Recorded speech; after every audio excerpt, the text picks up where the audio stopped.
안녕하세요. 그림 공부하는 일러스트레이터 고센입니다. 오늘은 그림을 그리면서 한 번쯤은 어렵게 느끼셨을 만한 좋은 선을 쓰는 방법에 대해서 한번 말해볼까 해요. 특히나 제가 오늘 중점적으로 말하고 싶은 것은 우리가 흔히 스케치라고 부르는 선을 그릴 때 어떤 방식으로 선을 쓰면 그림의 실력이 확 늘 수 있는지에 대해서 말할 거예요. 보통 스케치라고 한다면 그림을 그리기 전에 형태를 잡는 것에 불과하다고 생각하기 때문에 스케치의 선에 대해 중요성을 간과하고 넘어갈 수가 있어요. 하지만 이 스케치의 선 하나만 바꿔도 그림의 퀄리티가 훨씬 높아진다는 거 여러분은 알고 계신가요? 보통 우리 스케치를 할 때 어떻게 하죠? 제가 한번 예시로 그려볼게요.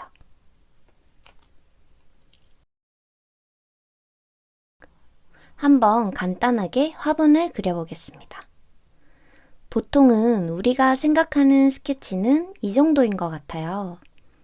그냥 형태적으로 투시나 위치, 모양 정도만 표시를 하는 것이죠. 사실 이렇게 해도 그림을 그리는 데에 큰 지장은 없는 것 같아요. 또 어떨 때는 연필에 흑연이 묻어나면 안 되기 때문에 애써 했던 스케치를 지우개로 빡빡 지울 때가 있죠. 또 어떤 분들은 이런 스케치조차 안 하시고 쓱쓱 그리시는 분들도 많아요. 그렇기 때문에 스케치가 뭐 그렇게 중요한가? 라고 생각하실 수도 있는데 적어도 이 영상의 제목과 썸네일을 보고 들어오신 분들이라면 평소에 좋은 선이란 무엇일까 고민하셨단 뜻이고 그렇다면 저와 같이 비슷한 고민을 하셨을 거란 생각으로 얘기를 해볼게요. 본론부터 얘기하자면 좋은 스케치와 선이란 내가 완성시킬 그림에 대한 계획서라고 말씀드리고 싶어요. 그게 무슨 말일까요? 우리 보통 어떤 일을 할 때 난 앞으로 이렇게 할 것이다 하고 계획을 세우잖아요. 목차나 순서를 정해서 이 일을 내가 어떻게 할 것인가에 대해서 미리 어느 정도의 방향을 설정하고 시작하죠. 그렇게 하면 중간에 목적에서 빗나가는 실수를 한다거나 초반의 예상과 다르게 전혀 다른 방향으로 흘러가는 실수를 줄일 수가 있어요. 스케치의 선도 마찬가지인 것 같아요. 예를 들어 저는 나무 하나를 그릴 거예요. 완성본은 이런 모습이죠. 그럼 이거를 제가 우리가 평소에 스케치하는 방법으로 한번 표현을 해볼게요. 그렇게 하면 자, 이게 제가 미리 그려놓은 것인데 우리가 평소에는 이 정도만 좀 스케치를 하고 지나가잖아요. 정말 딱 필요한 것들만 들어가 있죠. 아까 말한 모양, 그리고 위치 같은 정도? 하지만 제가 앞에서 말한 좀 더 계획서 같은 스케치로 한번 바꿔볼게요. 그러면 제가 어떤 말을 하는 건지 아마 금방 알 수 있으실 거예요.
자, 어떠신가요? 이렇게 스케치만 봐도 완성된 모습은 어떤 모습이겠구나 하고 좀 보이시나요? 이게 바로 스케치의 선의 강약에 따라 달라지는 건데 자세히 보시면 저는 나무의 이 테두리 선과 안에 들어가는 선의 굵기를 다르게 표현해 줬어요. 이거는 내가 할 묘사 중에 어떤 것을 더 중점적으로 표현해 줄 것이냐를 미리 표기해 놓는 거예요. 우리가 나무의 외곽선을 튀어나가지 않고 또 모양이 망가지지 않게 꼼꼼하게 그리지만 그 안에 질감 묘사를 할 때는 상대적으로 힘을 빼주잖아요. 그걸 미리 표시를 하는 거죠. 그리고 두 번째, 내가 어디에 어둠을 줄 것이냐도 미리 표시를 해주세요. 이 과정을 한번 거치면 나중에 채색을 할 때도 전체의 덩어리감을 잃지 않고 채색을 할 수 있게 도와주는 역할을 해줘요. 두 그림을 비교해 보시더라도 이 그림은 있을 건 다 있지만 완성되고 나서 어떤 질감과 어떤 덩어리감을 가질지 전혀 짐작이 안 가지만 이 그림은 스케치만 봐도 이미 완성작이 좀 보이는 느낌이 들죠. 그리고 선을 쓰실 때도 그냥 이렇게 일정한 굵기로 모든 것을 다 스케치해 주시는 것보다는 이렇게 꺾이는 부분에서 한번 포인트 잡아주시고 살짝 내려가시다가 다시 이 선이 끝나는 부분에서 한 번 더 포인트를 잡아주시면 좋아요. 그러면 좀 입체적으로 그림이 느껴지거든요. 같은 방식으로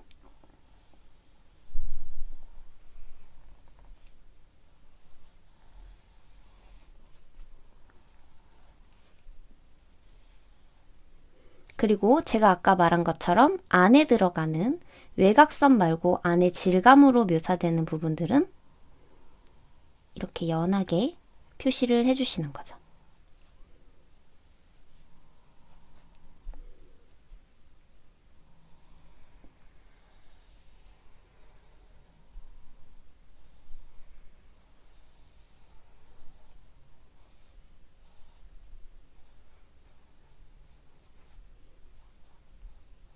이런 방식으로요.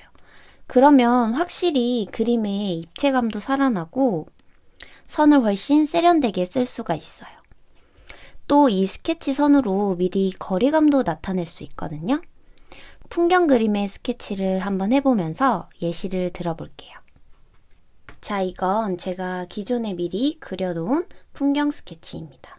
아까와 같은 방식으로 그냥 일반적으로 우리가 흔히 하는 스케치 방식으로 한번 그려봤어요.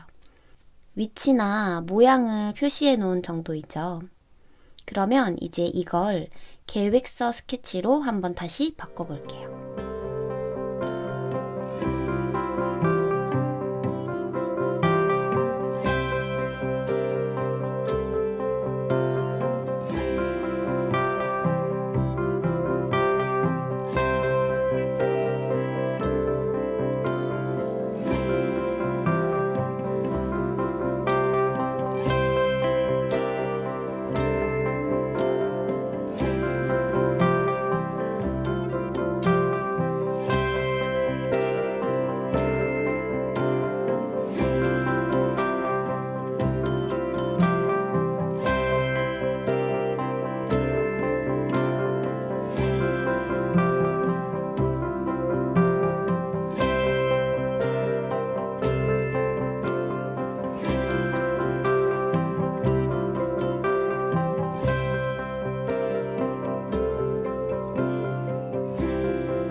자, 완성했습니다. 어떠세요? 그림에서 좀 거리감이 느껴지시나요? 제가 학부 생활을 할 때 제 일러스트 전공 교수님이 항상 강조하시던 말씀이 있어요. 그게 바로 잘 그린 그림은 스케치에서부터 이미 완성작이 보인다였어요. 그 말은 앞에도 말했듯이 이 사람이 어느 정도로 이 그림 전체를 이해하고 있는지, 또 어디를 중요하게 생각해서 표현하고 어디를 풀어줄 것인가를 정확히 알고 있는지가 보인다는 거죠. 보시면 앞에 사물의 스케치는 뒤에 풍경보다 상대적으로 진하고 자세하게 묘사가 돼 있죠. 그리고 뒤로 갈수록 더 러프하고 단순하게 묘사를 했어요. 그런데 왼쪽의 그림에 보면 그런 것들의 차이가 없죠. 그저 일정한 선으로 다 표현을 해준 거예요. 여기서 선을 좀 신경 써서 쓰면 그림이 어떻게 발전하는지가 확 보이는 거죠. 아까 앞에서 말씀드린 것처럼 중요한 부분에 좀 더 어둡게 포인트 넣고, 또 내가 조금 더 덜 중요하게 생각하는 부분들은 좀 약하게 선을 써주시는 거. 그리고 선이 시작하는 부분과 선이 끝나는 부분들에 조금 더 포인트를 줘서 진하게 그려주시면 이런 느낌이 나는 거예요. 좋은 그림을 그리기 위해서, 특히나 깊이감 있는 그림을 그리기 위해서 그림 속에서의 원근감을 익히는 것은 아주 중요하거든요.